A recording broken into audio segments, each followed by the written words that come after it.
الله الرحمن الرحيم.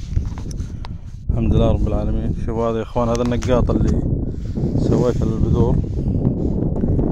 طبعا مطرت الاسبوع اللي طاف الرياض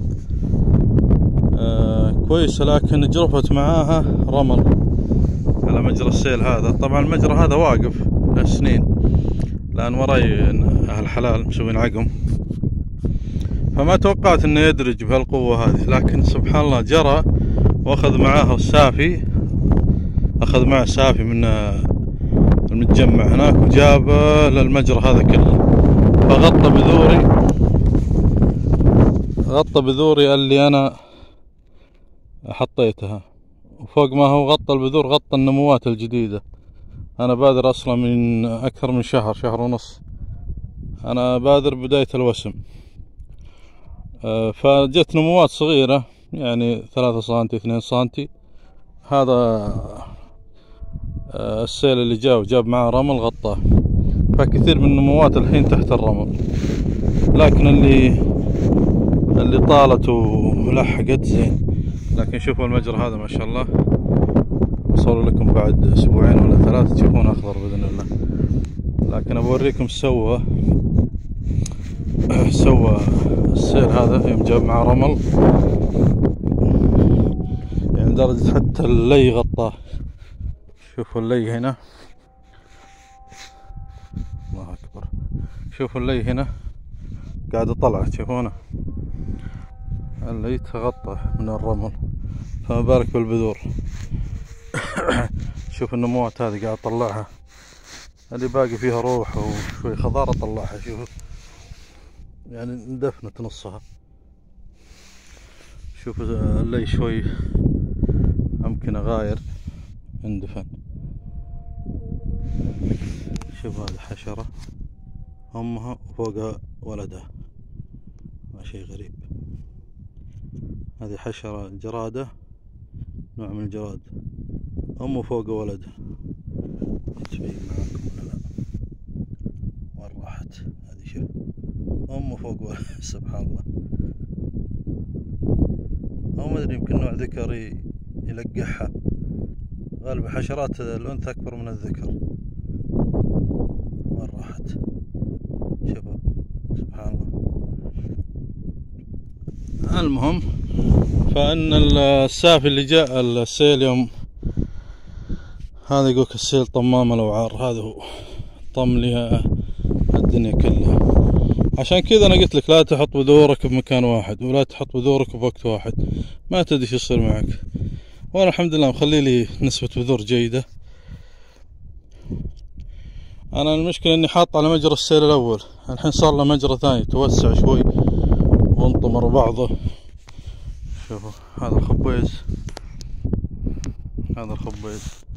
خبيز زين مداه طول قبل السيل لا يجي. هذا الارطة، شوفوا الارطة الحمد لله هي طويلة من اول، فتعدت مرحلة الخطر، مع ان في بعضها انكسر وبعضها اندفن صغير، لكن بالمجمل كويس. ارطة تعدى ان شاء الله. شوفوا اوريكم شو اسمه. شوفوا اللي هنا، شوفوا النقاط هذا اللي مدفون. شوفوا اللي هنا ما يبين، شوفوا اللي هنا ما يبين لاخر شيء، اندفن مرة. هذا في مواد قاعد اطلعها انا. اهم شيء يطلع خضار فوق عشان يطلع نموات جديدة. هذا ارطة، هذا الارطة ما شاء الله طول بسرعة، فتعدى ان شاء الله. عشان كذا قلت لكم لا تحطون بذوركم مكان واحد، ما تدري ايش يطلع معك. سبحان الله. اخوان، مكان الشتلات، شوفوا كان في حوض للشجرة هذه، شوفوا راح الحوض وصار كله رمل، لان شو اسمه السيل جاب معه رمل. شوفوا ما عاد فيه حتى حواض، كلها انترست رمل. شوفوا اللي هنا اللي صورت لكم قبل، الحوض اللي كان فيه دحان راح تحت خلاص. يلا طلعت شجرة القرع هذه طولت شوي. شوفوا عندكم هذا شتلة المورينجا هذه شوف كانت حوض صارت ماسة مع الأرض، كانت أحواض كلها. هذه حوض شجرة اللبخ هذه شوف تساوي مع القاع. لأن المجرى جاء من هنا، والله ما توقعت المجرى لهالدرجة قوي، لأن وراي عقوم أهل الحلال، فتوقعت يمسك عني شوي. لكن شوف المجرى هنا الحمد لله. هذا عدى الشتلات هذه ما جاها. شوف هذا القرع ما شاء الله، هذا سدر بلدي، هذا السدر الصيني عدى ما جاء السيل. لكن السيل اللي هنا هذا قوي، انا عارف انه راح يجي قوي، وجاب معه كمية رمل كبيرة. انا ما بذرت هنا لاني ادري انه راح يغطيها السيل بالرمل، فما بذرت هنا. لكن شوف المجرى كيف جاء سبحان الله. شوف طبعا جاء من فوق شلال، نزل على ايش؟ على الشتلات. بدأ من هنا، شوف الشتلة هذه اكل نص حوضها، تشوفون هذه خبي الساحلي، شوفوا اكل نص الحوض. وهذه بعد الطلح اكل نص حوضها. شوف انا حاطه على المجرى القديم، مجرى السيل القديم، لكن المجرى السنة هاي توسع شوي. لكن الحمد لله ما يضره، لاني شاتلها من شهرين تقريبا، الحين مدت جذورها بالارض.